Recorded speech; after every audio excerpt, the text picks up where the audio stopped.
Welcome to another jam-packed episode of the Sports Card Nation podcast, the show that brings you all the important news from the sports card hobby. We'll have some debates, opinions, new release schedules, and info. Plus, we'll also discuss the sports that so directly affect the hobby we all love. We'll mix in an occasional gambling tip or two, throw in some life stuff, and bring you great guest interviews from the hobby and sports dignitaries. And if you're good listeners, we may even give away a few things now and then. Now, here's the guy who wanted the cards and not the gum, John Newman. Hello, Newman. Hello, Newman. Hello, Newman. Hello, Newman. Hello, Newman. Hello, Newman. Well, hello, Sports Card Nation. Episode 21 now of the Sports Card Nation podcast. Fully stocked show today. We're a big, heavy hockey episode. Stanley Cup playoffs are starting. Going to bring on my buddy Andy and talk hockey. You know, I don't care whether you're a casual hockey fan or a diehard. When the Stanley Cup playoffs start, it's go time. And you know, there's something about playoff hockey, Game 7s and those sort of things that gets any sports fan geared up. So we're going to talk some hockey cards, a lot of sports news, a lot of hobby news. This is going to be a jam-packed episode, one of our longer ones yet. So as always, thank you for being with us. We hope you enjoyed the show. And without any further ado, And here we go.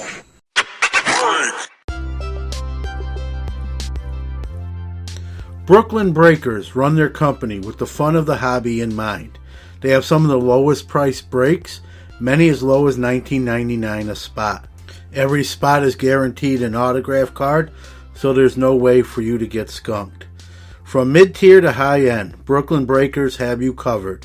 No one goes hitless ever. Check out their specials and offerings at brooklynbreakers.net or at Twitter at Brooklyn Breakers.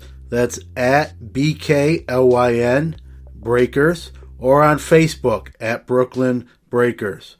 Brooklyn Breakers, where the hits just keep on coming.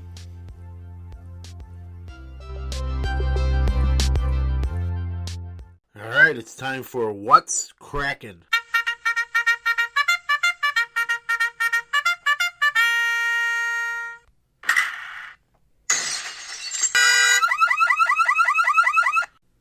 All right, let's start off with this week's release calendar.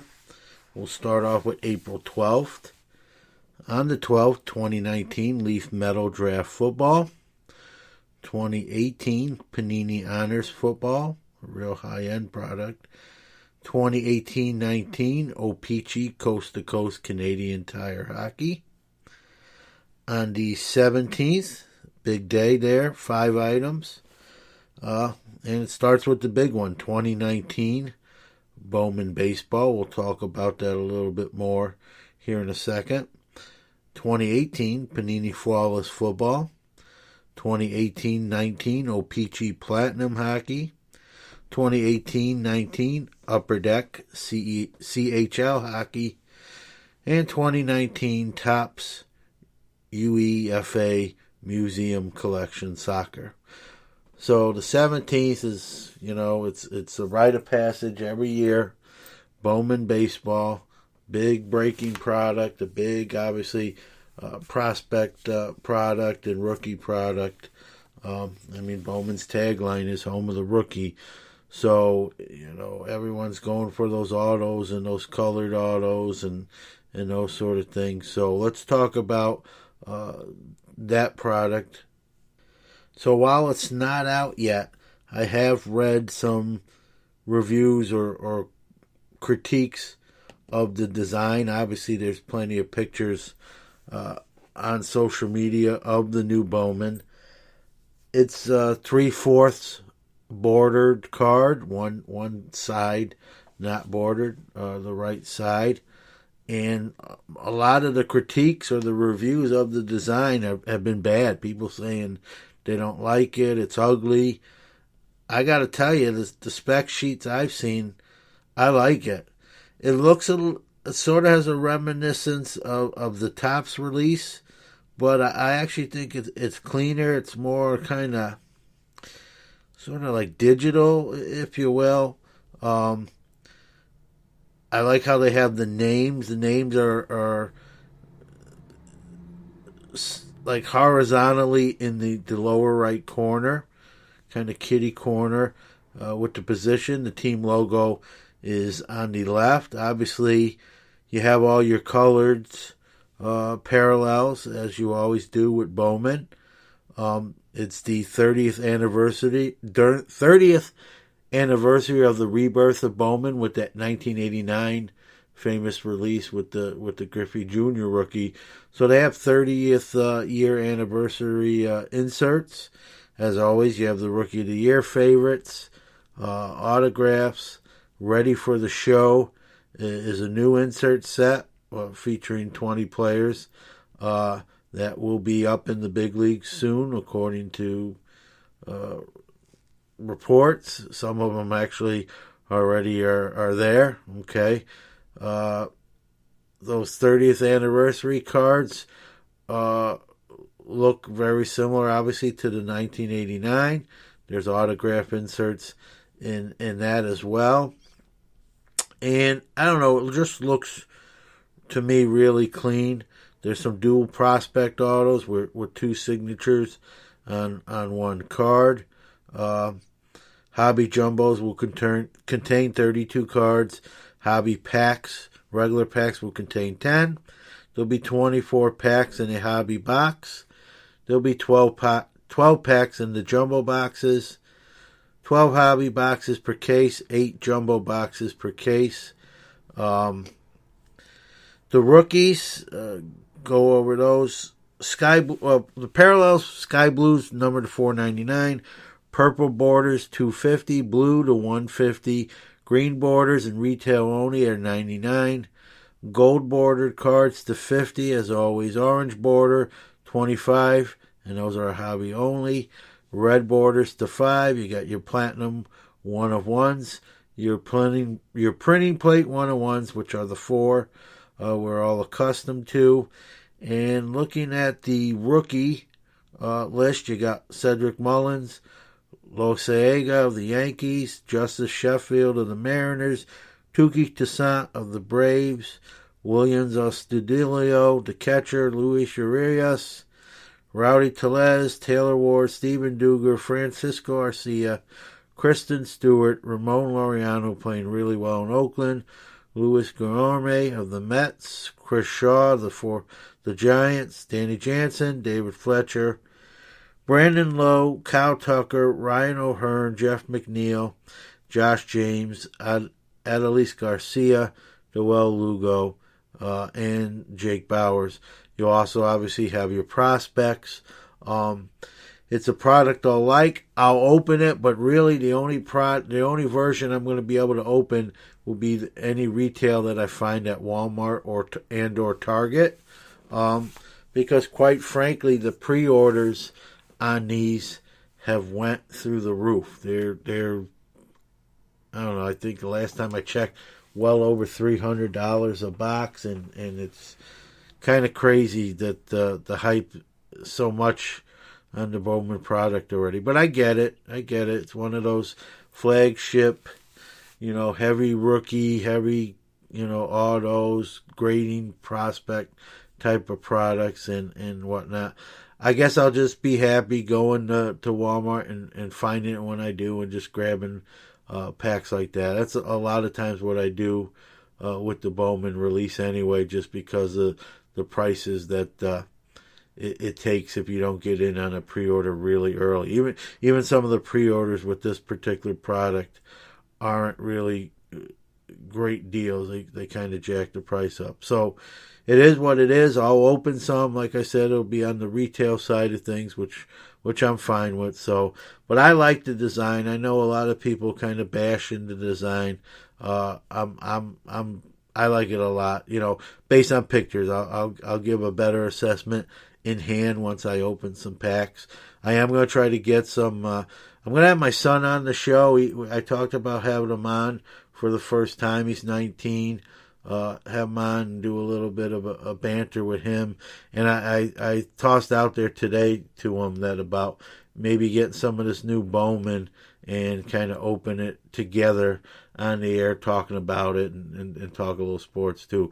He's a pretty knowledgeable kid, and I want to have him on at least one time. So look forward to that maybe in the near future.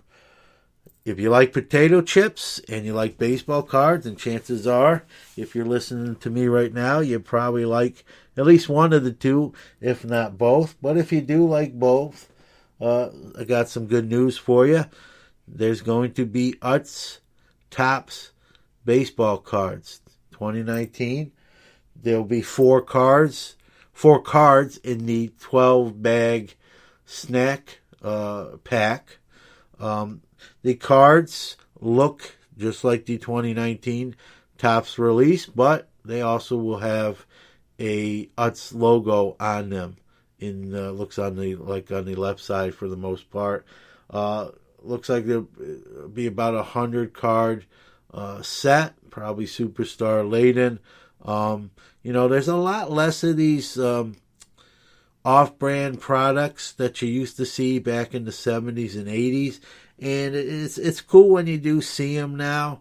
I think it kind of brings you back to those post-cereal and Kellogg's cards that we used to be accustomed to, if you're old like me and been in cards a while. So it's kind of neat to see that happening a little bit again. So I hope it's something we kind of see more of. It's nice if you're going to buy a product anyway that you might like, and there's cards in it too. It's kind of a win-win situation. And speaking of Utz, if you've never had their chips, they're actually very good. Utz, if you're listening, you can send me as many free packages of chips as you want. And I got to say that one of their best chips is that Old Bay seasoning. I think that's what it's called, or Maryland crab seasoning or whatever. It's kind of that Old Bay chips. Those are great, and I try not to buy them because I open the bag just to have a little bit, and 15 minutes later I'm throwing an empty bag out in the garbage, which not what I wanted to do, and not good for cholesterol and calorie intake, but that's how good they are. So cards and chips, the best of both worlds. A few other hobby related news items. Magic Johnson has signed an exclusive autograph deal with Press Pass. Little surprised by that. Not a major brand, but Magic Johnson's free to do what he wants. So they have an exclusive contract with Magic now at Press Pass. So we'll see how that goes. Always odd when a major star kind of signs an exclusive with one of the lower tiered products, but hey, they came to agreement. It is what it is. And Panini Diamond Kings are out, and I must be in a good mood today because a lot of people, hate on that, unlicensed airbrush logos. But I actually am a Diamond Kings fan. Another product I really stay on the retail side and just grab some blaster boxes and some packs from Target or Walmart when I see them. The product is out now. And for the critics that blast, the Panini baseball products because of the airbrush logos and that sort of thing, I actually think Diamond King does it. Their Diamond King releases do it the best. Those painting style. The airbrush looks a lot better to me on the Diamond Kings than it does on like their regular Donruss releases and Optic and that sort of thing. So I think it's pulled off better on the Diamond Kings. I kind of like the artwork and how that all blends in. I've always been a kind of a fan of their patch autos in that product and that sort of thing. Some of the old players, they bring them back and put them on the cards again. So I guess I probably would be sort of Diamond King fanboy. Not really. You know, I don't love it. I just like it a lot, and I guess I like it a lot more than a lot of what I hear, you know, on the social media front that, you know, it's Panini airbrush product and it's terrible. I think out of all the airbrush product that Panini releases on the baseball side, Diamond King kind of pulls it off and pulls it together the best. So it's probably one of my favorite Panini baseball releases, if you will. I know it's not a high-end product. I know it's not a high return on investment type of product. But that's not always what it's about. I think if you're a collector or hobbyist, you know that. It's one of those just fun products I like to open up. You know, last year when it came out, I was actually in Myrtle Beach on a baseball trip with my son's high school team, and it came out there, and I was hitting all the targets in Myrtle Beach, picking some up, and it's just one of them. It's not like I said, it's not a high end product. It's just a fun rip at $18-19, some loose packs at a couple bucks, and you know, you never know what you hit. I mean, there is some obviously higher end items in it potentially, so just a fun rip to open up when you need a fix.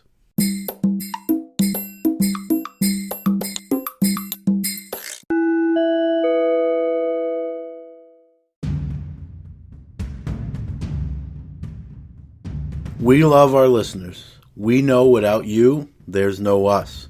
We care about your feedback and opinions and invite you to reach out to us at any of our social media accounts. You can reach us on Instagram at Sports Card Nation Podcast. That's at Sports Card Nation Podcast. Or on Twitter at Sports Card Natty 1. That's Sports Card NATI 1. Or email us at sportscardnationpc@gmail.com. That's sportscardnationpc@gmail.com. We try not to ask for much, but if you are enjoying the show, we ask that you give us a shout out, tell your friends, spread the word, give us a follow on Instagram or Twitter, and we love positive reviews. So we'd appreciate if you took a minute and gave us a positive review on any platform you're listening to the show on. Thank you. All right, joining me now on the Sports Card Nation podcast guest line. He's been here before, and he's so good we can't have him on just once. We're getting to be good friends. He's my good friend to the north from the great country of Canada. His name's Andy Pratt.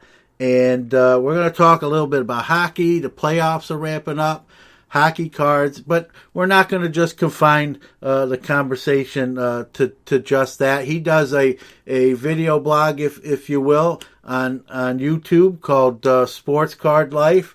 And I'm not just saying this because I like him. It's very well done and something I look forward to and watch them all. And I would tell you to do just the same. So without any further ado, he's actually going to make history here because he's the first guest to make a second appearance. And that can never be topped. So Andy, welcome. John, thanks for having me back. Oh, I really appreciate it. And the history on the second appearance that sounds pretty cool too. Yeah, and it's like we talked, even not on the air. It's we have some great conversations. We probably could go 2 hours if we recorded everything. And my hockey knowledge is really base level, and it's like I said on the first time that you were on. It's a segment. I love hockey. I'm a huge Ranger fan, as you know, and I don't want to really ignore any segment that I don't have to, especially if I have interest in it as well, and I do.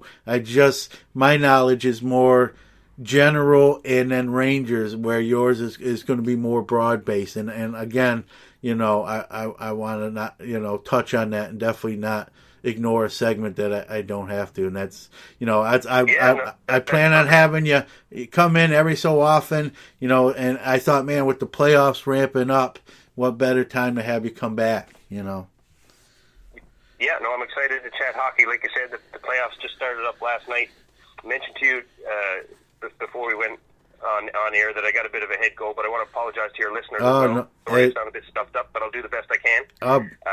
No problem. We got the playoffs are always exciting. Just had the NHL draft lottery as well, with some neat excitement build up for that. Yeah, I'm excited I'm excited as a Ranger fan for the first time in a long time. You know, a lot of times we don't make the playoffs. We kind of got used to that a little bit more than we'd like to admit. But we're in that area where we don't get that high pick. We're kind of that mid-tier range of teams that don't make the playoffs.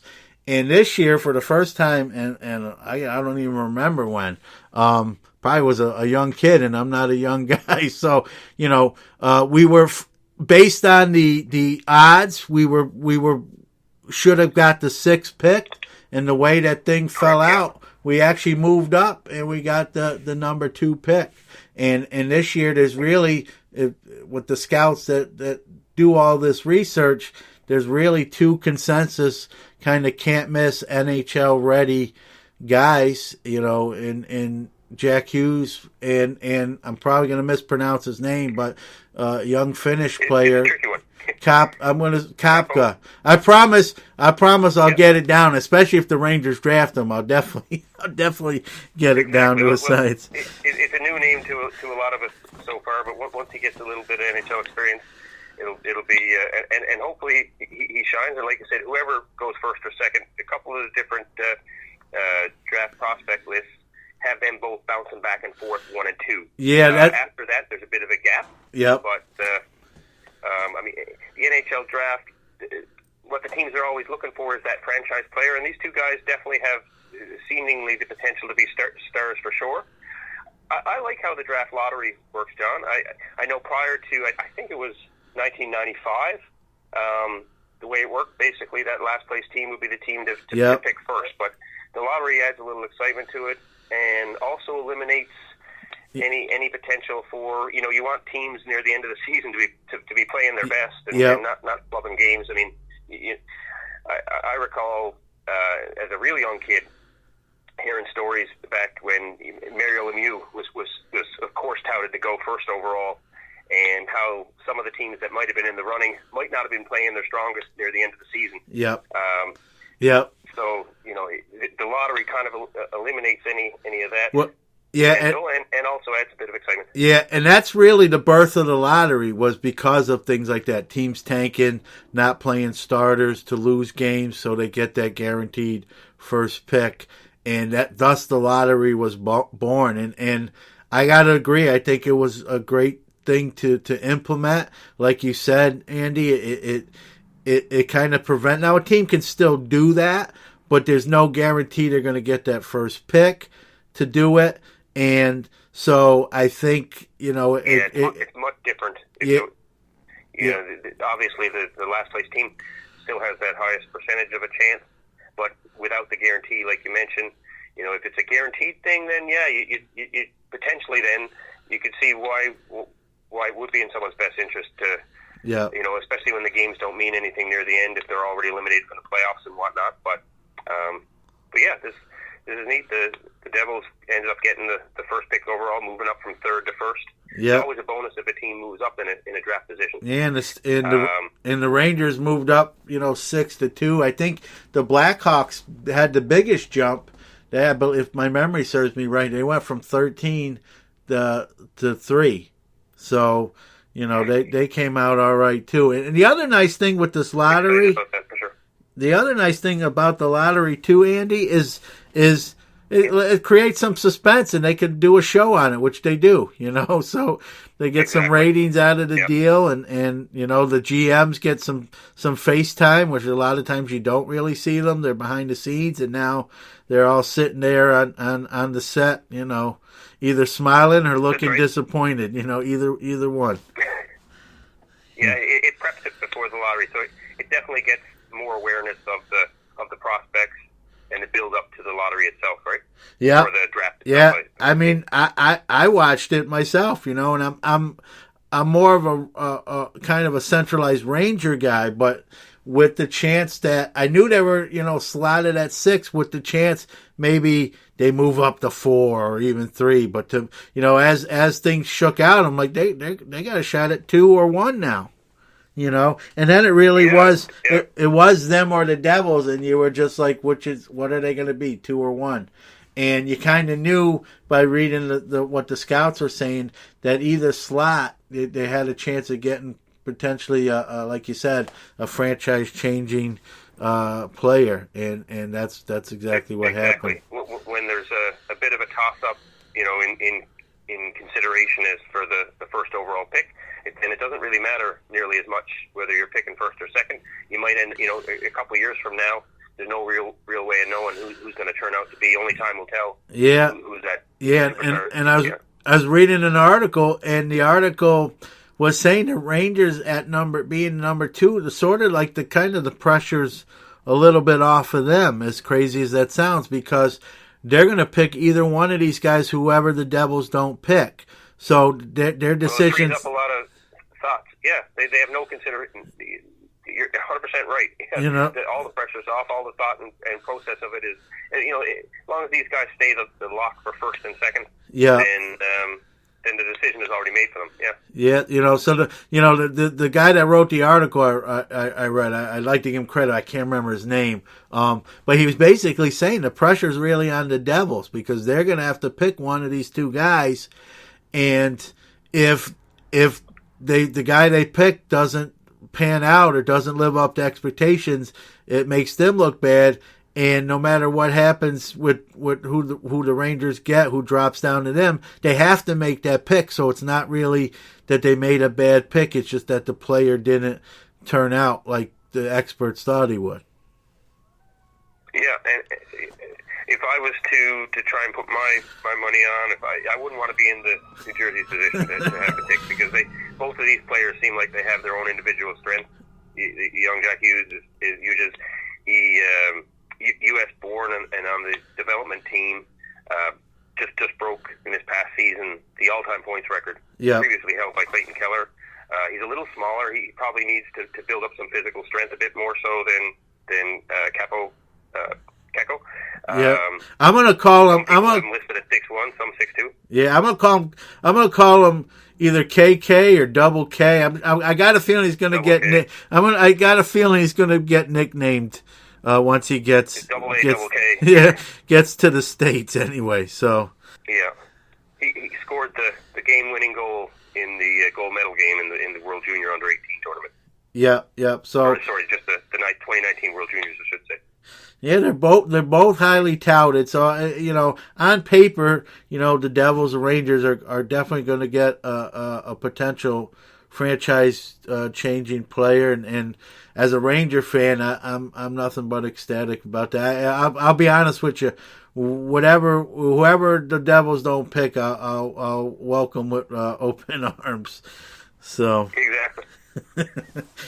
So. But while we're talking, makes it more exciting to follow the process next year. Yeah, no doubt. And I told you off the air, and I'll mention it on the air now.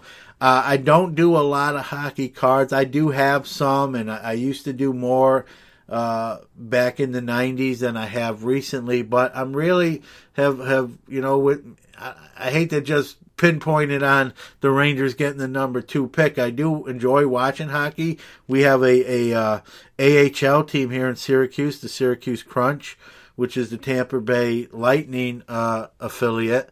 And I love live hockey. I love going to the games. And so I am a hockey fan, and I think it's an exciting game to watch, for sure. No doubt. Live and on television. I agree.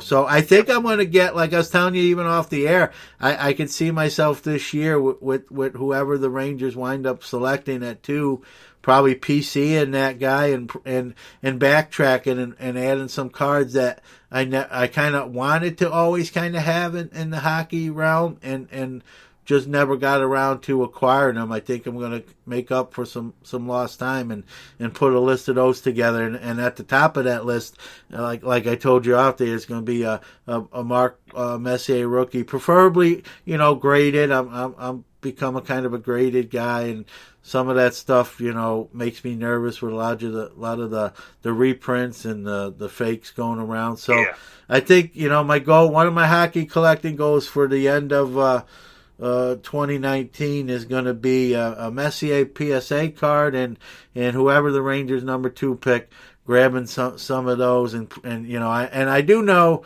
the young guns from Upper Deck are definitely a hot ticket, so maybe acquire at least one of those. Hot cards to pull as hits next year for sure, and the Messier rookie, that's one of the key key cards of all time, really, but especially of the 80s, and it's a nice card to have in your collection.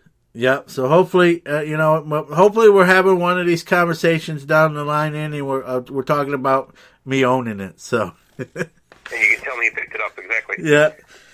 And so while we're on the hockey, let's like you said, the playoffs have started, and I don't care whether you're a hockey fan or you're not there's something about Stanley Cup playoff hockey that even non-serious fans are drawn to, the history of the cup and the process, and you got to win all these series to get there, and your name goes on that thing, and it's how the cup itself, each player gets some time with it, and you hear stories of what they do with it. It's just so much history. I think playoff hockey, it's a whole nother, game, and even the casual fans get drawn in. So let's go. It's exciting to watch for sure. Yeah. So let's go through the first round series. We'll each make our pick. If you want to elaborate a little bit, you probably can elaborate a little bit more than I can, being my team's not in the playoff. I'm just going to go with my gut. So what we can do is go through each of these series. That sounds awesome. Yeah, pick a winner, and then I wrote a few predictions down for you, Joe. Okay, and then at the end, we can kind of pick who we think's going to win the whole thing. So let's start off with the local team here in Syracuse, their parent club, Tampa Bay Lightning, and the Columbus Blue Jackets. What do you see there? Tampa Bay, all the way. They're just coming off such an incredible season. You got Nikita Kucherov leading the way he had 128 points. Actually matched up with the 128 points that the team accumulated as well. He took Art Ross with that. Yep. He set a record for Russian players with those points, and he's a favorite to win the Hart Trophy. Clear favorite in my opinion. But he's got such good supporting staff. Steven Stamkos had a 45-goal season and is the last player to score 60 goals in a season, if I do believe. Braden Point had a 40-goal season. Victor Hedman won the Norris last year, and their goalie, Andrei Vasilevsky, and I'm butchering his name, I apologize, favorite to win the Vezina Trophy too, I think. Yeah, they're loaded. I think they set some sort of records even for points by a team, and there are a lot of people's pick to win the whole thing. So I'm gonna take the safe bet, and I'm gonna go with Tampa Bay as well. Going down, I'm just going off my. Yep, go ahead. Just to touch on that, you mentioned the record. I think there's 62 victories. I believe it tied Detroit back in either 95 or 96. Yeah. Most wins in a single season. Their series started last night, and actually Columbus won the first game. But even with that, which if you're a numbers guy and odds is a big advantage, I still take Tampa Bay in that series as well. Yeah, I'm going to stay. I'm going to, even knowing that, I'm going to, it's hard to pick against a team that's loaded like that and won that many games. And while it's a good start for Columbus, like you said, you got to win more than one. So, I'm gonna stick with Tampa Bay. So going just in 4 games to 2 is my prediction. All right, I'm gonna just pick teams, but going down the line here, Andy, in no particular order, just how they're on the schedule for that I'm reading. I know some of these games were yesterday. You got the Penguins, Pittsburgh, and the Islanders.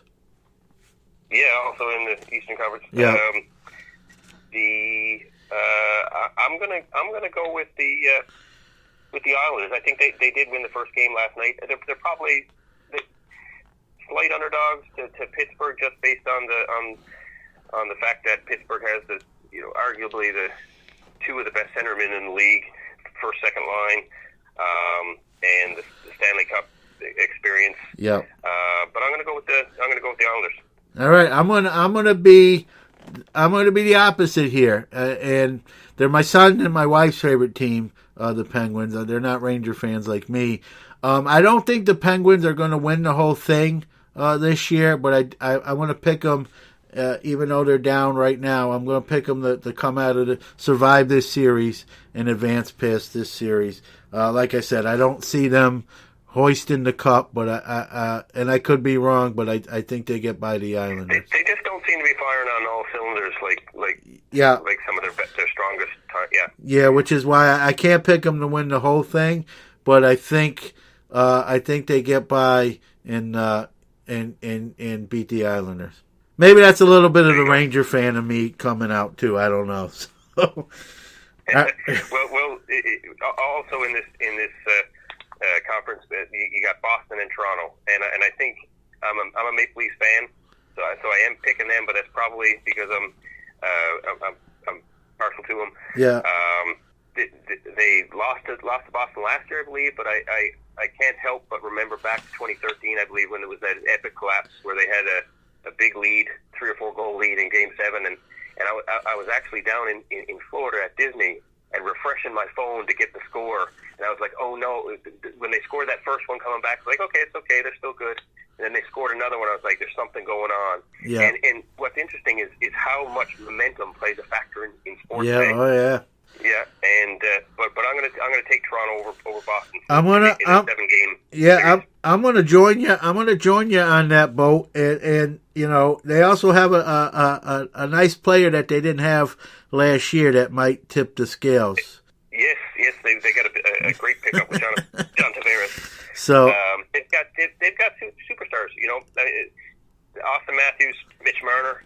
They're a strong team, and they had a little bit of a rough spell down the stretch going into the playoffs, and people are quick to write them off. But Morgan Rielly, Frederick Anderson, solid in net, and I want them to win. Yeah, I'm going to pick them. I think you get a player like Tavares that can, like I already said, I think that tips the scales. I think it boosts the confidence of the. I think that team says, look how close we were last year to getting that done against this team, and that was without Tavares being here. And I think that's the motivation that makes the difference, and the play that makes the difference. So I'm with you. I'm picking Toronto, and that's not because any sort of allegiance. I just think they're the better team, and they get it done. So let's go. I think the first 2 games in this series, Boston is really important because of the some recent struggles, but momentum can change quick. Yeah. If they don't get those first couple of games, I think that it's going to be really hard to dig out of, and some of the talks will be more in their ears. But if they get a victory and a couple of victories out of the gates, I think it's completely right back on, and these guys have the talent and depth to do it. So. Yep, I agree. So I think Toronto's, not just saying this because I know your team, they got a shot to definitely make some noise here, not just in this series, but if they get by this series even further. So, when you get a player like Tavares, you get in this kind of, one player, we had this conversation about Messier in 93. One player who gets hot can really kind of turn the tide. So, I'm not selling them out. I think they got a good shot to really get some stuff done here. So let's go. He had a 47-goal season, and he's a superstar. What you say about individual players, and especially with goaltending too in the playoffs, and anything can happen in the playoffs. I mean, we're making our predictions here, but there's usually an upset or two in the first round. We're both on with Toronto. So then there's Washington and Carolina, I think, is the only other series in the conference that we haven't picked yet. Okay, go ahead. Okay. So I'm taking Washington to either sweep this series series or 4 games to 1. Yeah. I think you got defending Stanley Cup champs. Yep. I mean, Ovechkin, he just had his second straight Rocket Richard Trophy, his 51-goal season. They got 3 other players, 70-plus points. Backstrom, Yep. Evgeny, John Carlson, and Evgeny Kusanov. Gonna mess up his name a little bit there too, but I just think that they're still hungry, and potentially could repeat. Yeah, I agree. I don't see, I'm probably not going to, while I'm not probably going to pick Washington to repeat, I don't see Carolina being the team that does them in. So I'm going to pick, the Capitals are just to me, too talented to go out here in the first round against the Hurricanes. So I'm obviously pretty safe bet, at least on paper. I'll go with the Caps to come out of this series. And like you said, it may be one of those kind of over quick. Maybe they get some additional rest and then on to round 2. So, yeah, I'm with you on that pick. Yep. All right, go ahead. I like how you're doing. You're leading and I'm following. So go ahead with it. Sounds cool. So then, also first round matchups. Then over in the Western Conference, we got Calgary and Colorado. With that one, Calgary's coming off a stellar season, 107-point season, led their division and the conference. Johnny Gaudreau was a point shy of a 100-point season, but they also had 4 other players with 70-plus points. And they probably, in Mark Gaudano, he's probably the favorite to win the Norris Trophy for best defenseman in the league. Yeah. Colorado, on their side, they got Nathan McKinnon. He matched up Gaudreau's 99 points. And so here's the, I guess that, what should I say, the hidden variable or the elephant in the room. Aside from what's that? The elephant in the room. Yeah, well, could be, or I guess their goalie, Philip Gubador. He extremely hot in the last month or so, and if he carries that into the playoffs, like we just mentioned a minute ago, if one guy is going to win a game for a team, the goalie has the best chance of that. Yeah. So he could be that variable that could make the difference here. However, this is a tough one. It's kind of a toss-up for me. I guess if I'm forced to pick there, I'm going to go with a little bit of the upset. I'll go Colorado. Wow. All right. I'm going to go chalk, as they say, and with the favorite. I'm going to go with Calgary. Like you said, I think roster-wise, they're probably a little bit of a stronger team. It is like you mentioned. I think this is one of those series, like it really could go either way. You wouldn't even call it necessarily an upset, even. So, but I'll go with the favorite, and I'll stay with Calgary in this one. Yeah, and you know what? On paper, you're right between the defense and how much firepower they got. Grubauer, basically the goalie. I'm betting on him to stay hot with it. Yeah, kind of carry his team a little bit there. So that's the reason on my prediction, but we'll see. Well, I make one guarantee: one of us is going to be right. You can't go wrong with that, right? Yeah. All right, go ahead. San Jose and Vegas. So the Vegas Knights had a deep run in last year's playoffs. Yep. Rookie team.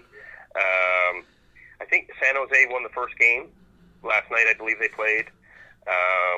Yeah, I mean, San Jose's got two of the league's best defensemen in Brett Burns and Erik Karlsson. Yeah. I'm predicting San Jose to knock Vegas out in 6 games. Yeah, I'm gonna. Well, what Vegas did last year was shocking, really, and amazing. Yeah.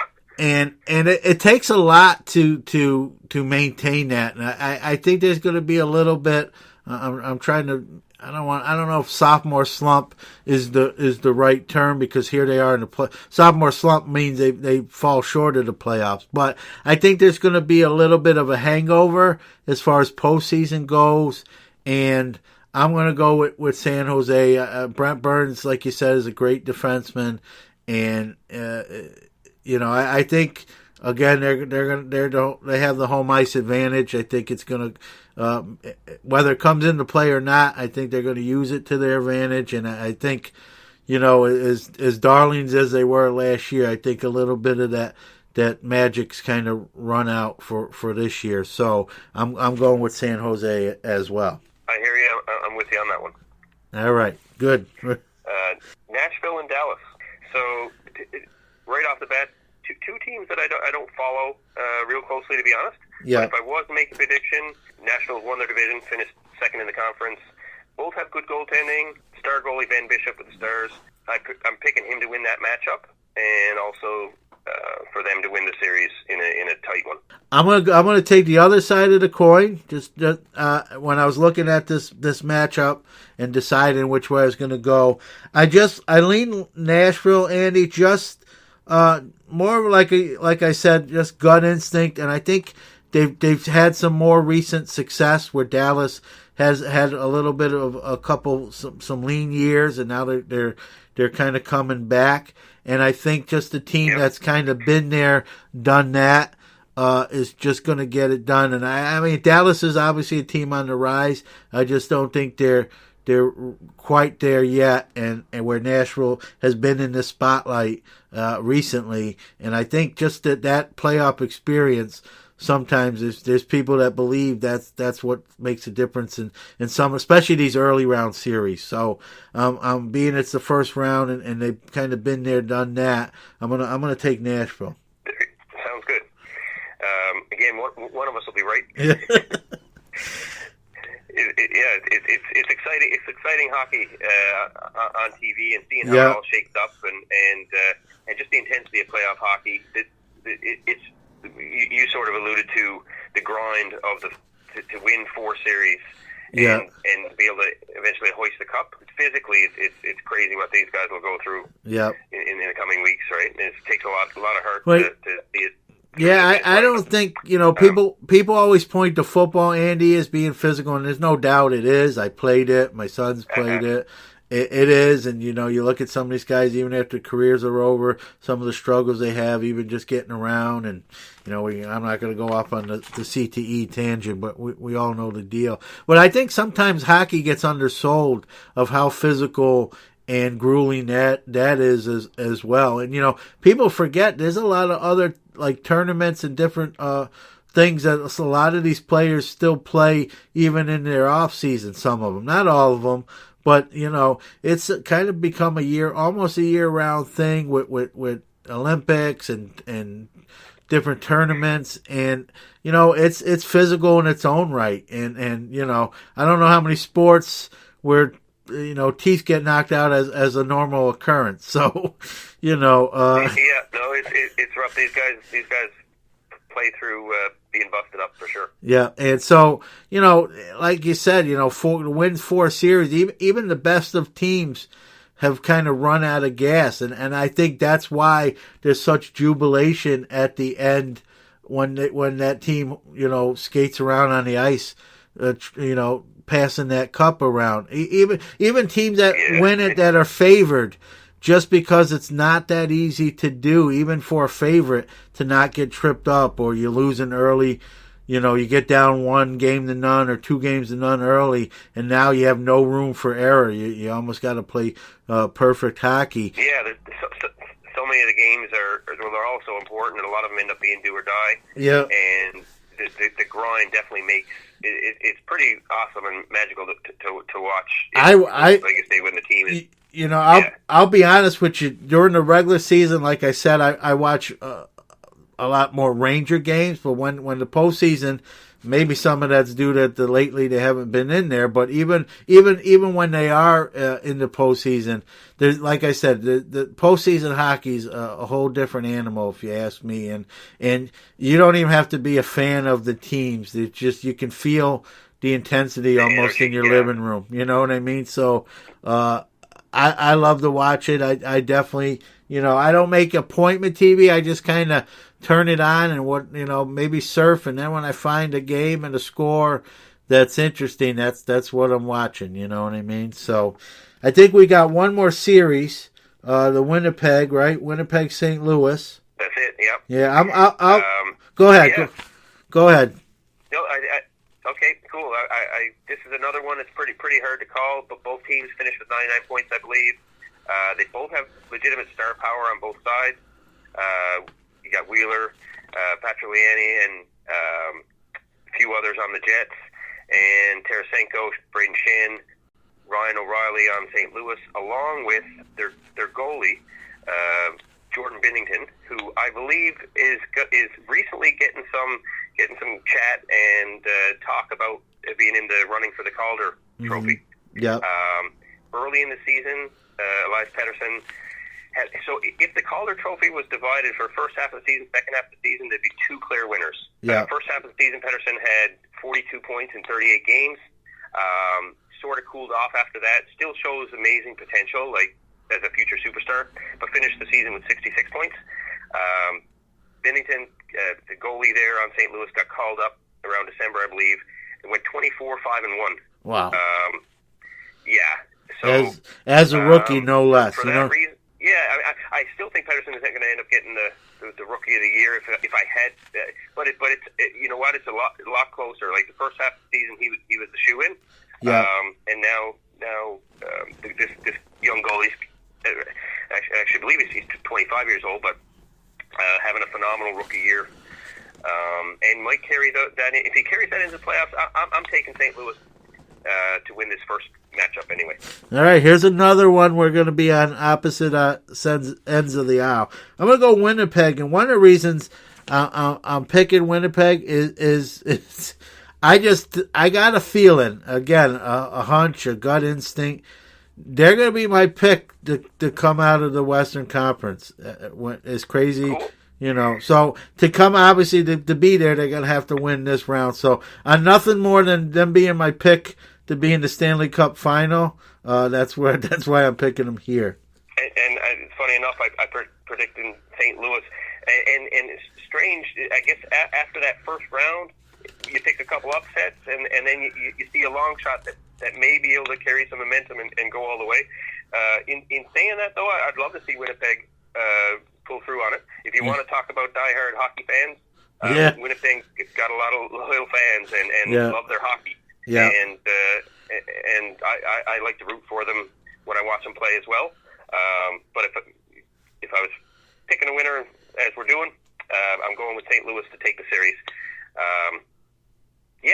So how does it shake up after that for you, John? Okay, so what I want to do here on the program is just kind of pick who we see representing each conference in the Stanley Cup final, and then picking who you see the victor. So I'll go first if you don't mind. I kind of already mentioned I got Winnipeg coming out of the Western Conference, and my Eastern Conference representative is going to be Tampa Bay. I think they're going to back up what they did in the regular season.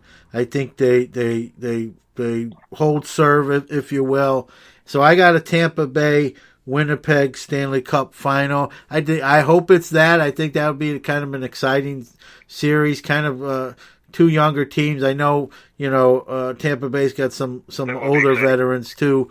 And if I'm going to pick a winner, I think that's going to be a 7-game series, which you all love. If you're a hockey fan, there's nothing like a Game 7 in a final. As a kid with a Game 7, I was always allowed to stay up and watch it because someone was definitely going to win that night, right? Well, all the kids are rooting for what I'm saying then, Andy. So I'm going to go Winnipeg, Tampa Bay, Stanley Cup final, 7 games, and I probably would want Winnipeg to win because Tampa Bay's won one recently, where Winnipeg hasn't been there recently like that. So I'll be rooting for Winnipeg, but if I'm going with my head or how I see it playing out, I think Tampa Bay hoists the cup. So I'll go Tampa Bay in 7. I'd be rooting for Winnipeg if that was the matchup, but going with not my heart but my head, I'll take Tampa Bay in 7. Great picks there, John, and I can see the reasoning behind justification there. I actually have Tampa Bay winning the cup against St. Louis, and I guess it comes down to that first matchup with Winnipeg St. Louis. I got them squeaking through, but just being overpowered by Tampa Bay. I think after such an amazing season.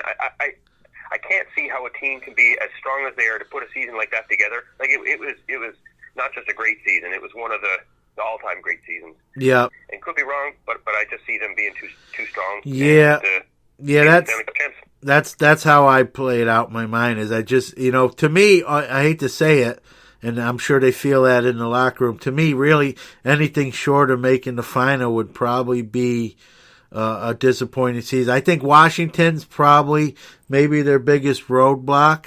As good as the Penguins are, I think they're starting to age a little bit and decline a little bit. So I think the only really team that, to me, at least on paper, that could trip them up and send them golfing is Washington. It's definitely, I hear you, and I agree. Out of the Eastern Conference, they have a harder time getting out of that conference than if they were coming through the Western. I have them against Washington in that conference final, and but seeing Washington as their biggest competition as well. So you picked Tampa Bay as well. So we both picked the same team to hoist the trophy then. Absolutely. Yeah, which means someone else might win. So. That's right. And you know what? I like all your sports predictions, and I do from time to time, not in any big way, but if there's any, not only sports fans, but people that like to gamble a little or bet a little on it, you might do yourself a favor and go against my picks because I definitely. Well, I probably could say the same thing, and I'm going to be honest with you. Out of all the four major sports, basketball, baseball, football, and hockey. And truth be told, when it comes to picking teams, probably hockey's probably third or fourth in that order. As far as knowledge goes. So take that. Don't anyone listening to this podcast, if you don't put any money on anything I said, and if you do, disclaimer: it's for entertainment purposes only, and bet at your own risk. Absolutely, it's on them, their choices. Yeah, that's just my picks. You got it. So, kind of to put a bow tie, we're coming down the stretch here of the interview. I recently seen, like I said, Sports Card Life on YouTube. I strongly suggest everyone check it out. Very, very interesting. I love watching it. And you recently bought, speaking of hockey, you bought kind of a big lot of cards, and I was watching you as you kind of went through and kind of broke down what was in it, literally box by box and kind of player by player. And it seems like you said, you didn't hit any like super home runs, so to speak, but you did hit some nice players. I know there was a ton of Mario Lemieux, which I got to think you can't really go too wrong there. He's a very popular Hall of Fame Stanley Cup winner, and even some of the other things. So, kind of talk about how you kind of did the deal and the whole process. Yeah, well, thanks, John. I appreciate you checking the video out and enjoying the video.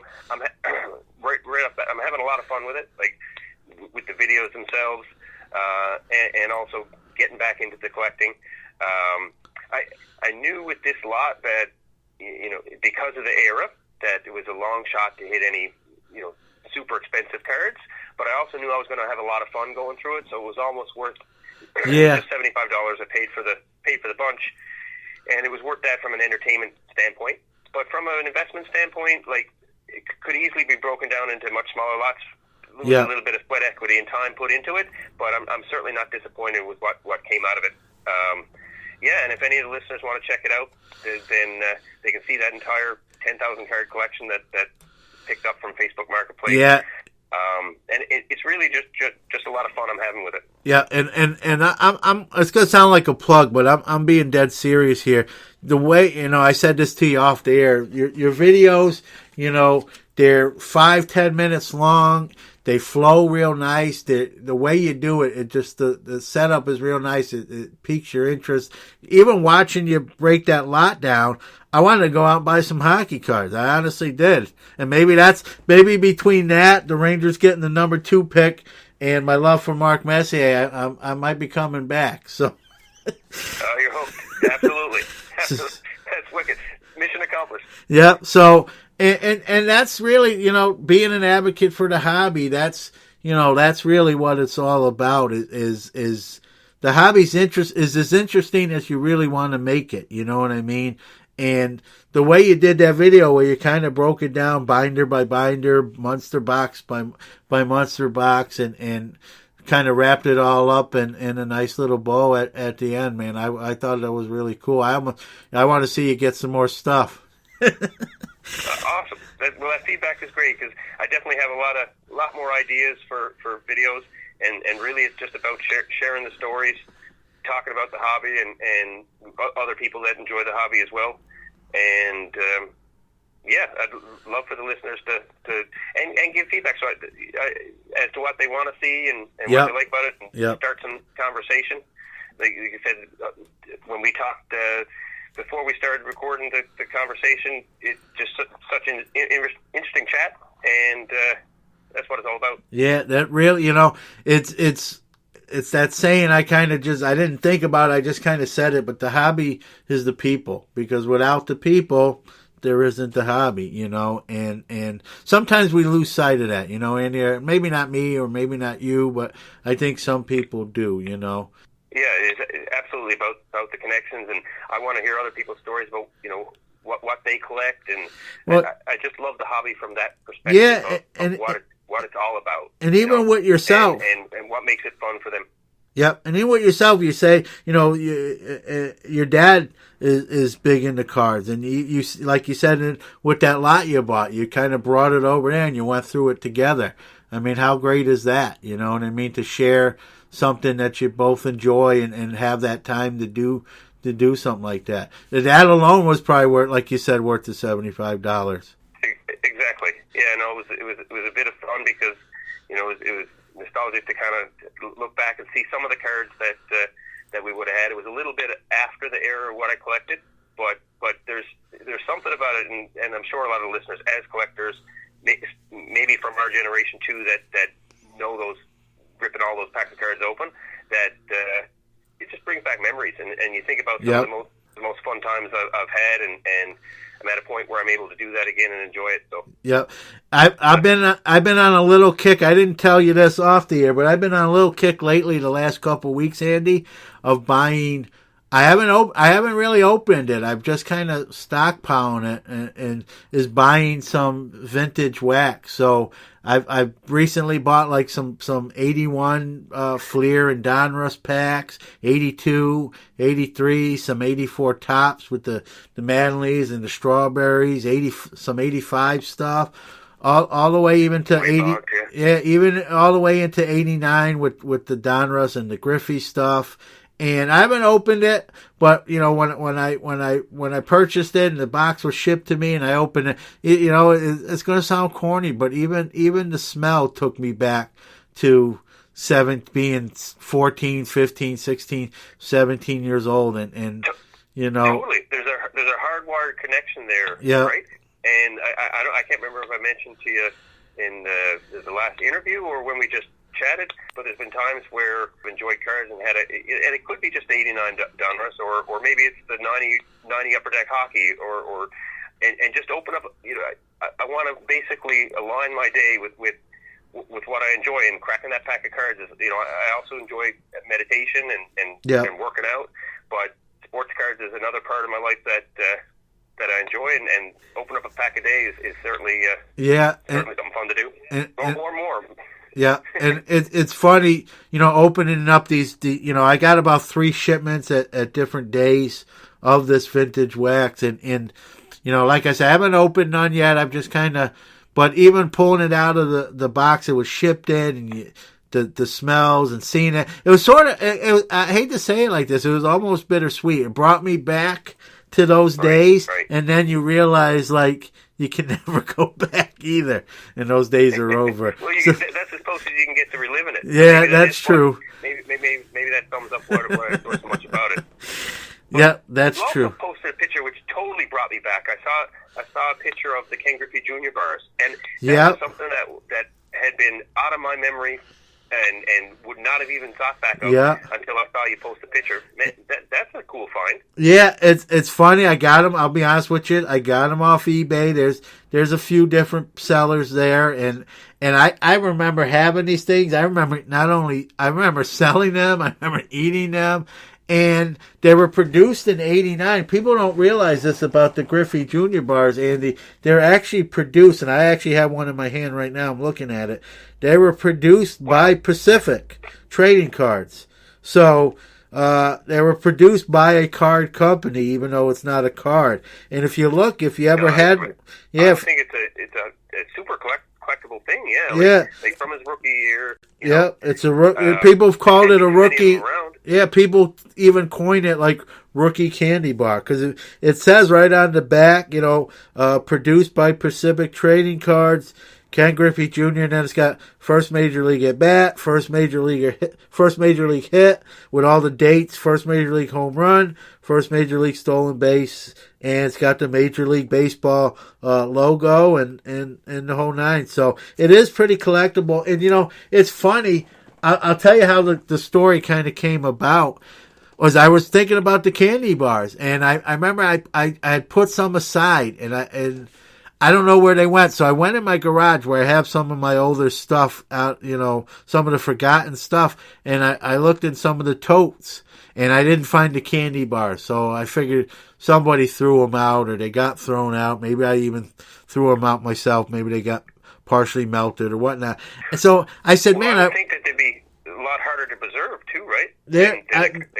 Well, the four that I got, maybe even more collectible. Yeah, the four that I got from eBay, they're if there's such a thing as grading candy bars, I wouldn't say they're meant, but for being 30-year-old chocolate. 30 years. Yeah, it's crazy. Wow. They're really in pretty decent shape. I was shocked.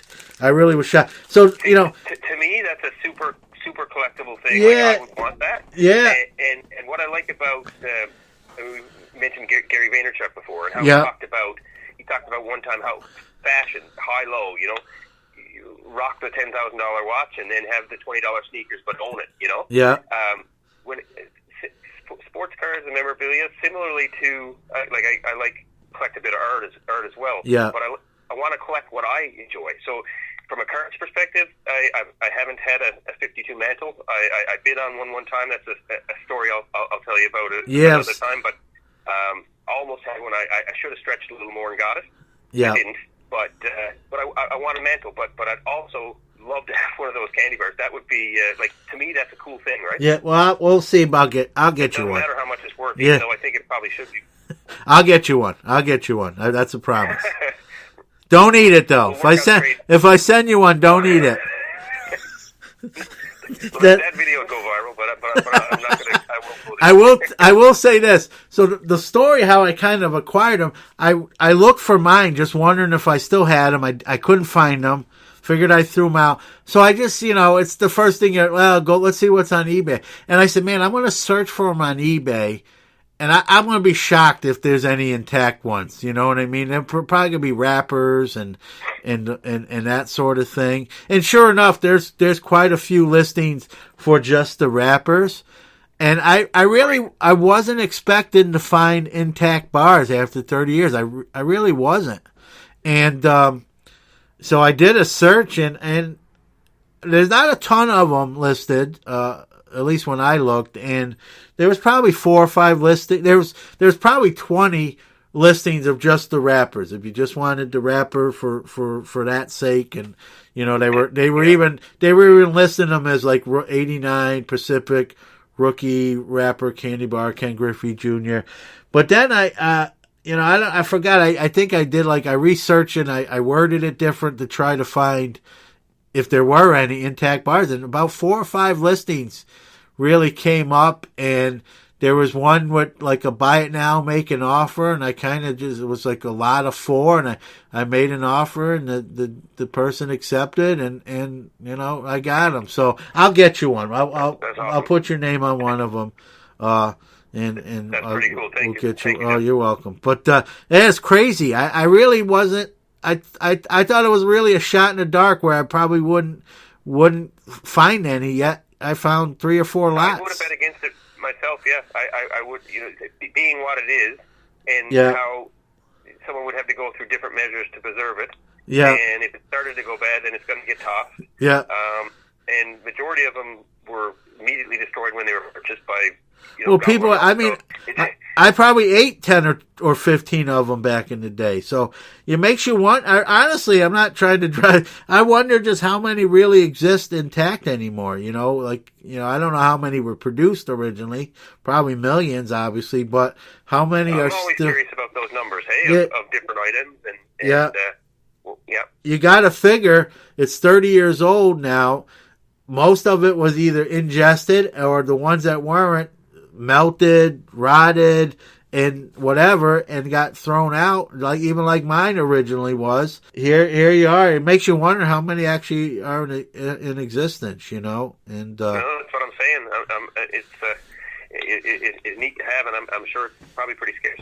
Yeah, it's funny opening the box I knew what it was when it came, and so when I opened the box, I won't say it smelled bad. It's hard to describe what I even have it. I put them in team. Each candy bar now is in a team bag, like a team set bag. So you can't really. Yeah. But I'm putting. It's kind of a weird image, but anyone listening, I'm putting the candy bar up to my nose in the team bag, and there's actually no odor that way. But when I opened the box, they were literally just in the box with some like newspaper kind of surrounding it. But when I opened the box, there was an odor. I wouldn't say it was terrible, but I don't even know how to describe it. But it definitely, even if I was even debating eating the chocolate like on a dare, the smell would probably have changed my mind. Even though it wasn't overwhelming or terrible, but it was kind of I don't even know, probably just what old 30-year-old chocolate would probably smell like. Enough of a deterrent, hey? Yeah, just like you see people open up vintage packs of cards and try to chew the gum, and you get that bitter gum face that you see when the guys do. Yeah. So that's almost all sugar, which is not so bad. But I don't know about milk chocolate. Yeah. I don't know if I'd be a little worried about what you might come down with it after doing that too. You know what I mean? So, Yeah. So it was a pretty interesting a thing. I'll send you one. I'll put your name on one of these, and we'll get it to you.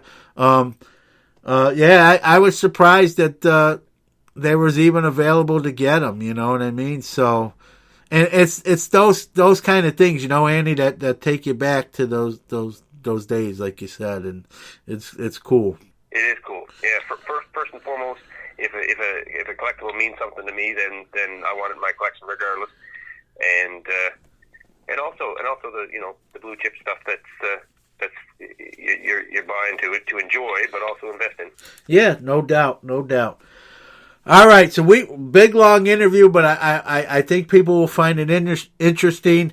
We're gonna have you on again. I really enjoy these segments, and as the hockey playoffs progress, well, maybe towards the back end, we'll kind of see where our predictions went wrong, where they went right, and how we're looking on some of the final ones, and kind of rehash that as well. And by then, hopefully, I've sent you one of these, and you can tell me what you think about it yourself. We'll give you the smell test. So with that.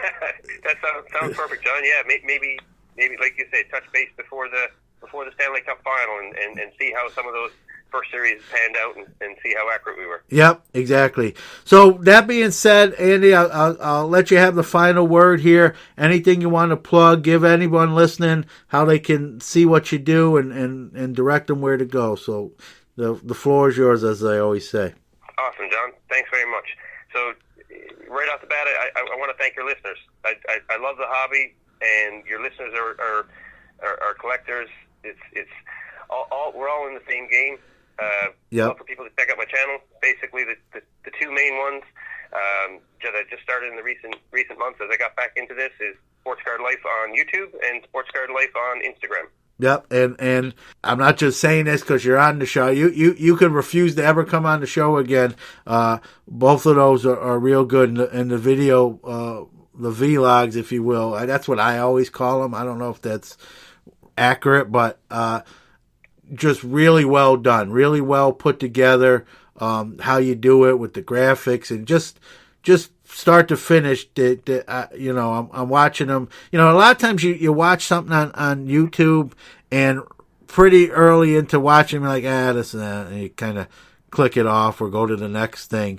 And that doesn't, not that I do that anyway, but that thought doesn't even come close to entering my mind. And I think people will see how it's put together. And like I said, I can't stress enough, check out what you're doing. And I look forward to what's coming down the line as well.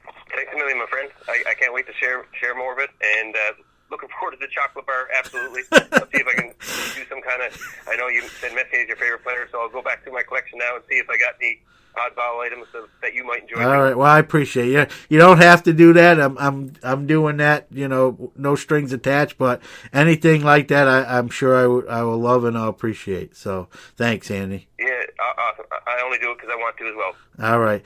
Andy, once again, thank you, man. We'll make this a regular thing. We'll make it so regular. We'll have to actually coin the segment. We'll have to give it a name.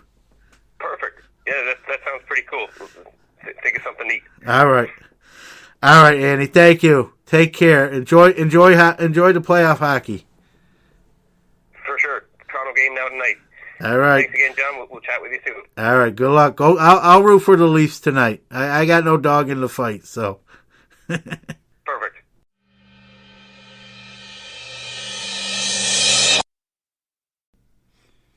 All right. Last week, I announced a Mariano Rivera insert lot, 6-card lot, as a giveaway prize. We got, again, quite a few entries. I was pleasantly surprised by the amount we got. So, I said a keyword. Everyone that private messaged me or emailed that keyword, which was unanimous, I put on the list at random.org. I rolled dice. If memory served me correctly, it was 7 times. I randomized that list 7 times, and whoever was number 1 on that list is going to win that Mariano lot. And I'm here to tell you that winner has been selected and their name. And I love this person's screen name. He comes from the Instagram side of our social media. That's how he reached out to us with the keyword. And his IG name, Instagram name is Quaker Mayfield. So Quaker Mayfield is the winner of the Mariano Rivera lot. So I'm sure that's not your real name, Quaker, but the gentleman whose Instagram name is Quaker Mayfield, you've won the Mariano cards. You have a week to message us back and get us your address so we can get those cards headed out to you. Congratulations, Quaker Mayfield. I always wanted to say Quaker Mayfield. Now I got to say it. So congratulations. Get a hold of us. Get your cards. Have a business or event you'd like to promote or highlight? Become a show sponsor. For a very affordable cost, we can highlight your company or business, either on the podcast or on our website or both. So whether you're a dealer, a breaker, or any other business, we really would love to work with you. Contact us at any of our social medias or email us at sportscardnationpc@gmail.com. That's sportscardnationpc, all one big word, @gmail.com. We look forward to working with you. It's time for From the Box Seat.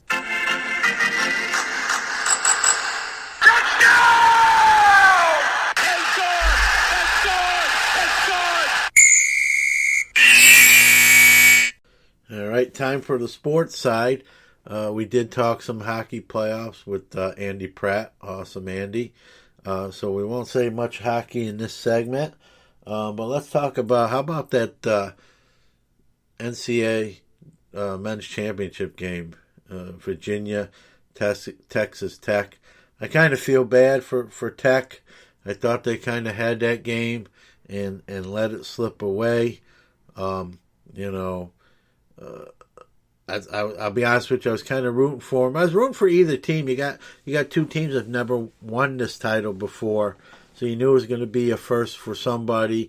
I'm happy for Tony Bennett Jr., great coach, a great guy if you follow him or know him at all. Really humble guy, and you know, after last year's debacle of being the first number 1 seed to lose to a number 16, to come from that and get through this tournament. You know, there's some people who think that, believe it or not, last year's team was better, even with that bad loss. So to come after that last year and to have the year they had, which was a great year, and obviously culminates with holding that championship up. You know, congrats to those kids and Tony Bennett Jr. You know, I felt bad for Texas Tech. I thought they had that, you know, with that late rally, and they just let that 3 fall. You know, they didn't get over there in time. I think I forgot what's his name. Oh man, it's escaping me. He kind of over pursued inside. He left that shot open on the outside.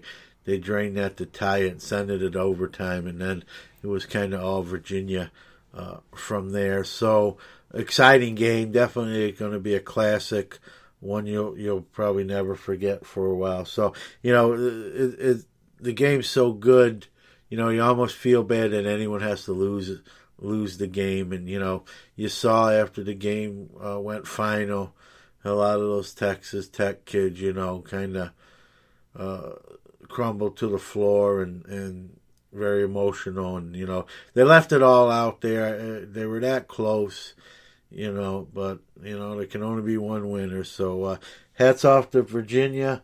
You know, ruined my board of my Duke North Carolina final, but you know what? For not getting to win my bracket in my office pool, I'll give that up to see a first time team, 2 first time teams in the final, and one of them getting their first ever national championship. So kudos to that group.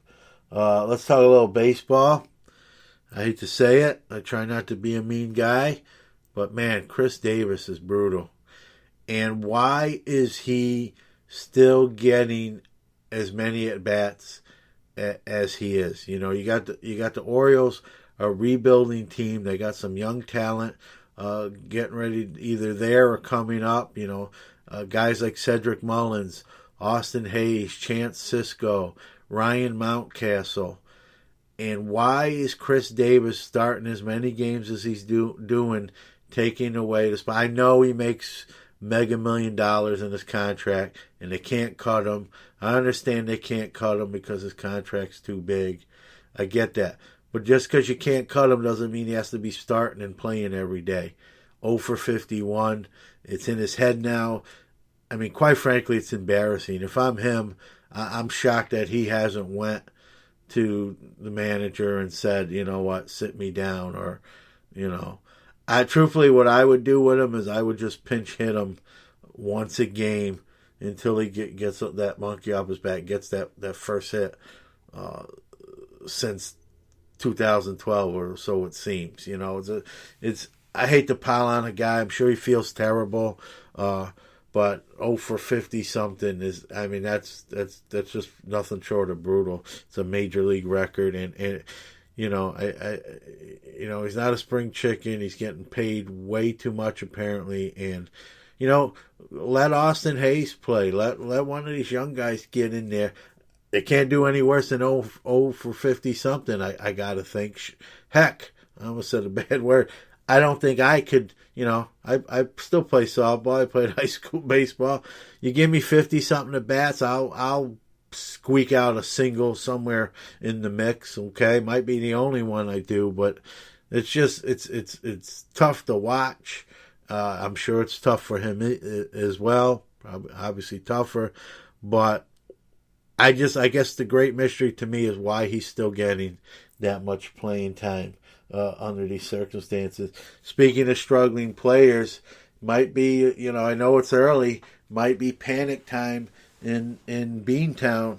You got the Red Sox struggling, and you got to start with the top of the rotation, and Chris Sale, something don't look right there. I don't know if he's hurt.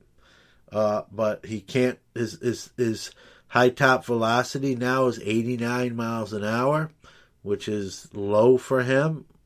Traditionally, he's in the 94, 95, even 96 range, and he can't top that. He can't even hit the 90. So his velocity's down.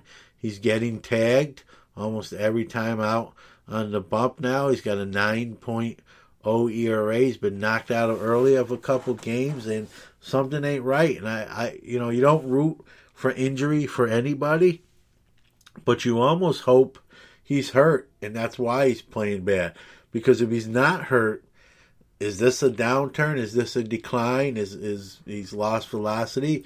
Because if that's the case, the Red Sox got a lot of money invested and tied up in Chris, and if this is the Chris they're going to get on that deal, they're obviously not going to be real excited about it, and it's not going to pay dividends, and it's going to be very hard to repeat as World Series champ, or let alone win the division or make the playoffs. So I don't know what's going on there, and it'll be interesting to see with Chris Sale if a DL stint is soon, or maybe it's mechanics. I don't know, but usually when your velocity's down, it's not always mechanics. It's always, there's a certain point in pitchers' careers where the miles per hour tail off.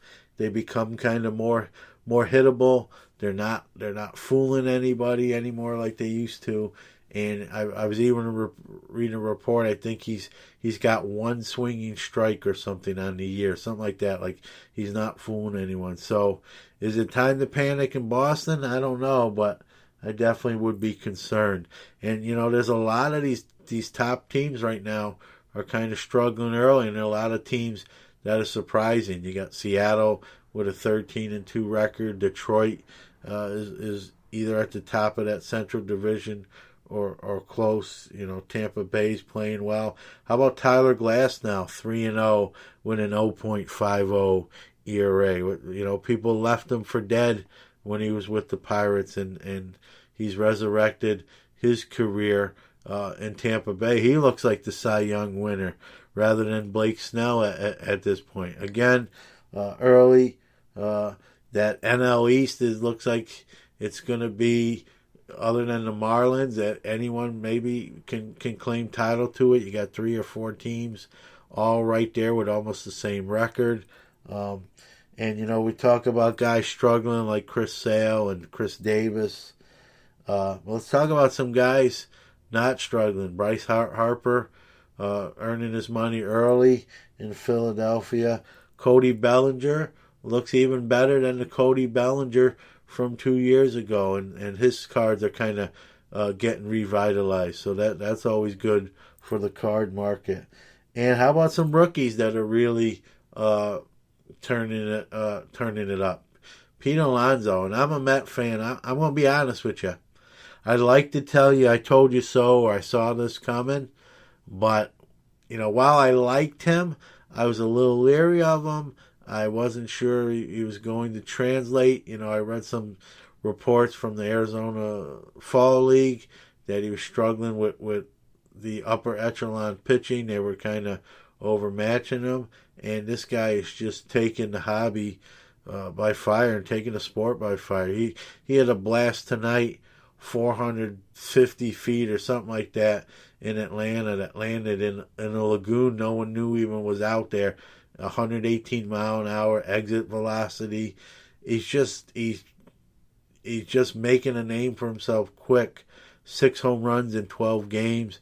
Obviously his cards are just red hot, burn your hands type hot. And obviously he's not going to keep that pace up. That's very unrealistic. But the start he has has really gave him some momentum. And it's, as a Met fan, this is awesome to see, awesome to watch. They're playing fairly well, and it'll be interesting to see what kind of pace. Obviously that's going to slow down. It's just there's no way you keep that pace up. But to what level will it slow down, and what kind of, when all this is said and done, what kind of year will he have? Is it going to be a 30 home run season? Could he hit 40 home runs as a rookie and win National League Rookie of the Year? There's another guy in San Diego that might have something to say about the Rookie of the Year award, Fernando Tatis Jr., who's playing pretty well in his own right. With I believe he's up to 3 or 4 home runs, and impressive young man as well. Luis Robert from the White Sox. He's not up with the Sox, but he's tearing up where he is at the minor leagues. He's batting well over 400. I'm going to tell you, watch out for the White Sox. I know they're not, right now they're not doing well. They've kind of been down for the last couple of years, but they have some of the best young prospects in baseball that are going to be coming up, and they're going to be a force. It's just a matter of time. You got Moncada, looks like he turned the corner and finally is going to pay dividends for those that invested in him. You got Luis Robert that I talked about. Michael Kopech will come back from his injury, and he obviously what people are calling one of the best pure hitters in the game with Eloy Jimenez.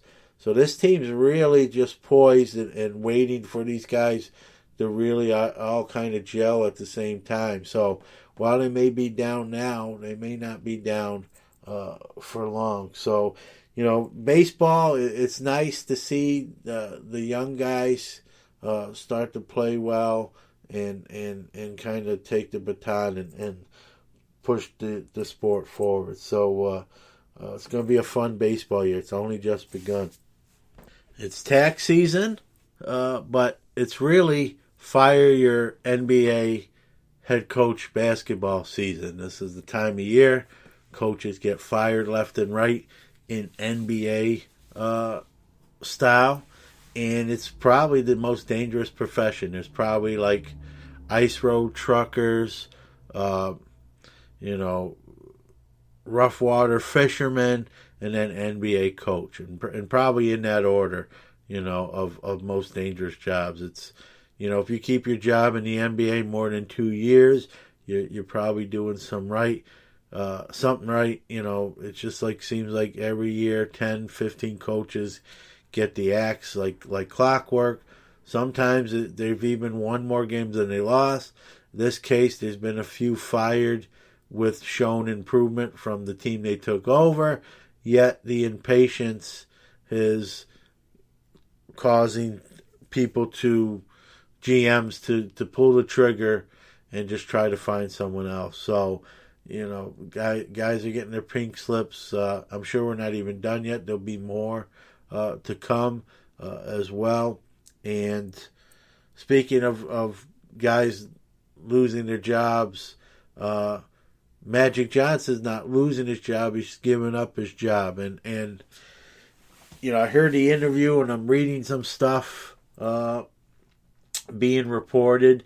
When he had that sort of impromptu interview press conference where he announced he wasn't coming back, that's how everyone else in the Lakers found out that was happening, just like we did at the same time, which I thought was kind of odd. If you're going to step down and resign, why would you not tell your coworkers, your supporting staff, your team owner, Jeannie Buss?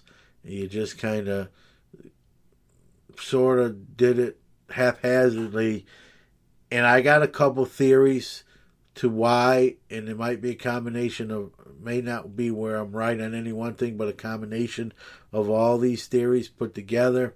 But one of my theories is, Magic said himself that he kind of lost a little bit of himself. He was kind of, I don't think Magic wants to be in a building or in an area as much with a position like that. I think he likes to be, kind of do what he wants to do and travel and do things, and he being in that basketball operations position, he couldn't do that. He was kind of locked in, and I think it got to him, even though it was only a year. I think it got to him.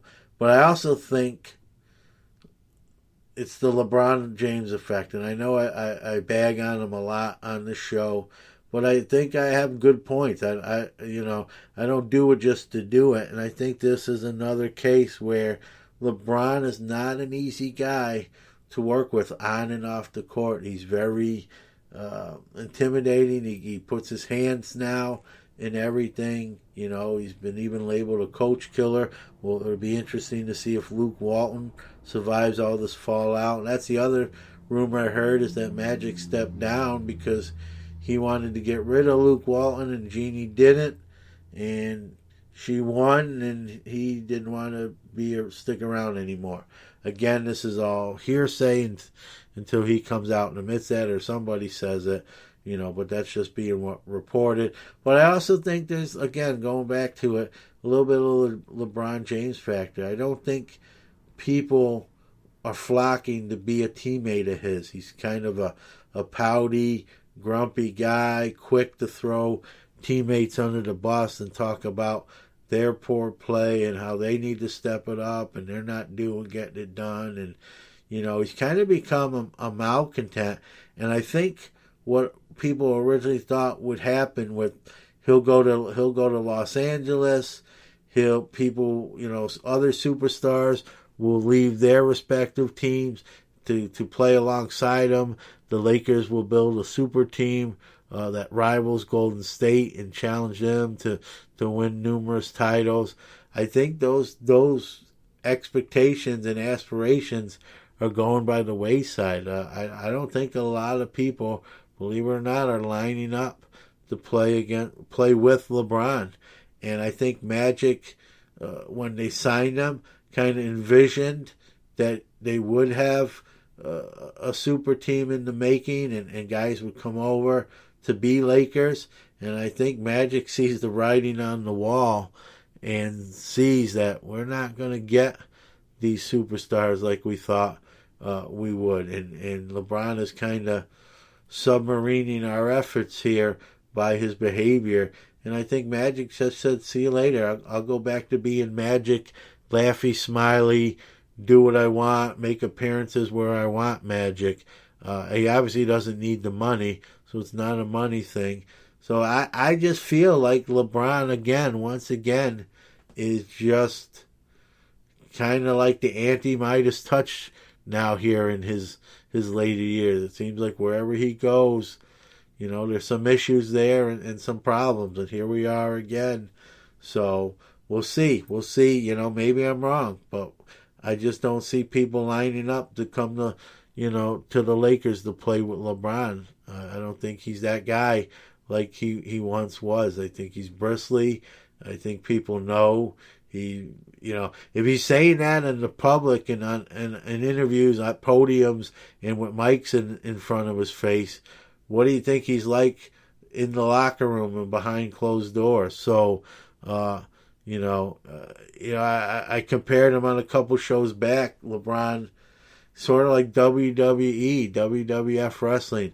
Good wrestler early in his career, and then they turn into a heel and kind of a bad guy. And I think LeBron is kind of the WWF NBA version of that. Kind of a darling of the media and fans when he first came in the league and for years after that. And now he's just kind of become kind of a miserable, unhappy, disruptive kind of guy. And I think that's partly why Magic Johnson's exiting stage left. So we'll see how that all falls out. Who survives? Who signs on to be a LeBron teammate? Be an interesting offseason. That's for sure. And while we're on the NBA, two legends have said goodbye and played their last game. I don't think I need to say who, but I will. Dwayne Wade and Dirk Nowitzki are hanging up the basketball shoes, and I did see highlights from both of the last games, and it was I'm not a huge NBA guy, but I don't think you need to be a huge NBA guy to appreciate the greatness of both of them. Both of them have won rings. Dirk's got one. Wade's got a few more than that. I believe 3 or 4. And, it's you can see the youth movement now coming in the NBA. And, even guys like LeBron, it looks like Melo's done, and it's kind of the passing of the torch. Chris Paul is probably on the back end. LeBron on the back end. So it's going to be a younger man's league, and 2 legends in Wade and Nowitzki are going to pass that torch and go on with life without being on the court. So kudos to those 2 guys. Sure shot, obviously Hall of Famers, had great careers, and so it's time for these younger guys to stamp their name and make their mark.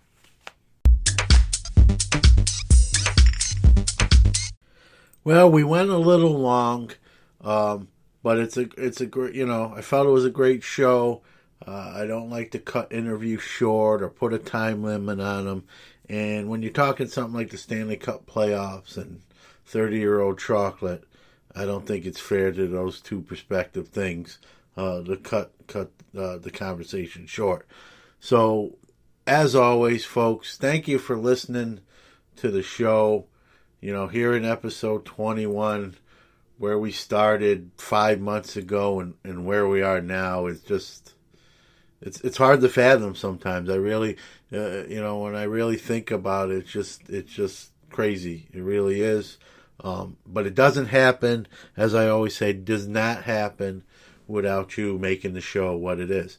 Because there is no show when there's no listeners, okay? And no one knows that more than me. So I'm not going to harp on it. I know I say it every week because I mean it. I'm sincere. Thank you. We're a show that's never going to ask for donations or handouts. We'll do giveaways. We'll do different things. We'll open wax on the show. We'll self-sufficient. We'll pay for those things that we need out of our own pocket if need be. While some might say you're providing entertainment, John, I'm doing it because I want to do it. It's not my job, so to speak. So, thank you for staying on the ride with us. If you've been there from episode 1, if you're kind of new to the podcast, welcome. We're glad you're aboard. You can go to the archives and listen to any of the episodes from episode 1 to this one here at 21. We have a new show every Friday, like clockwork. Like I said, we won't ask you for money ever. The only thing, I take that back. The only time we might ask you for money is for a charity or a charitable cause, but not for us. Let's make that clear. And the only thing we'll ever ask for, and I'll mention it now, is whatever platform you're listening to the show on and you enjoy the show, or you like even a little bit of what we're doing enough to give us a positive 4 or 5 star review on whatever platform you're listening to the show, Google Podcasts, iTunes, or the 8 other ones if they have a review section for the show. That really helps us out. It gives us positive encouragement. And on positive encouragement, you can reach out to us at any of our social medias. Tell us what you like. Maybe just an attaboy or good job. I like that stuff. Or, hey, you could do this better. Hey, do you ever think of this segment or doing this? I'm open for suggestions. This is your show. This isn't my show. Again, without you guys listening, the show doesn't happen. So if there's something you want to see or hear, I'm all ears, pun intended. So let us know how we're doing. Let us know what you want to see. Let us know what maybe you don't want to see or hear anymore. But, once again, thank you. We'll see you in 7 days. You've been listening to the Sports Card Nation podcast. Join host John Newman next week as he gives you another jam-packed episode of all things related to the sports card hobby. And a little extra fun, too. Don't forget to check out the show on Instagram at Sports Card Nation Podcast.